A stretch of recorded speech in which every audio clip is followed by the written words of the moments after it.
మిథున్ రాశి వారు, ఈ మిథున్ రాశి వారికి ఈ వారంలో 4 గ్రహాలు అనుకూలంగా ఉన్నాయి. మంచి ఫలితాలను, లాభాలను మీరు అందుకుంటారు. జన్మరాశిలో గురువు సంచారం వల్ల జన సంబంధాలు పెరుగుతాయి. సమాజంలో గుర్తింపు, విద్యా సంబంధాల విషయాల్లో మంచి ఫలితాలు, వృత్తి ఉద్యోగ వ్యాపారాల్లో అభివృద్ధిని అందుకుంటారు. తృతీయంలో శుక్ర సంచారం వల్ల స్త్రీజన సహకారం పుష్కలంగా లభిస్తుంది. ఆలోచనలు కార్యరూపం దాలుస్తుంది. కుటుంబంలో శుభ కార్యక్రమాలు నిర్వహిస్తారు.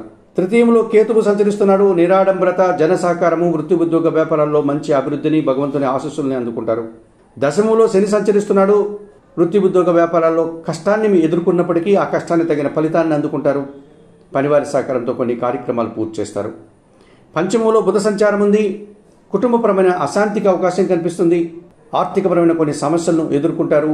ఆర్థిక సర్దుబాటు విషయంలో కొన్ని ఇబ్బందులు పడేటువంటి వాతావరణం, కొన్ని అసౌకర్యాలను కూడా ఎదుర్కోక తప్పదనిపిస్తుంది. ఈ రాశి వారికి వారంలో సోమ, మంగళ, బుధ, గురువారాలు అనుకూలంగా ఉన్నాయి. దానాలు ఇచ్చే సందర్భాల్లో పెసరపప్పు కానీ, ఆకుకూరలు కానీ, కాయగూరలు కానీ బుధవారం రోజు పేదవారికి దానం చేయండి. స్తోత్రపారాయణ విషయంలో శ్రీరామ రక్షా స్తోత్రం నిత్యం చదువుకోండి. ఆలయ సందర్శన కార్యక్రమంలో భాగంగా మిథున్ రాశి వారు సీతారామచంద్రమూర్తి ఆలయానికి వెళ్లి తులసి ఆకులు మాలను సమర్పించి స్వామివారికి అర్చన కార్యక్రమం నిర్వహించి స్వామివారిని నమస్కరించుకోవడం వల్ల మరింతగా మంచి ఫలితాలను పొందగలుగుతారు.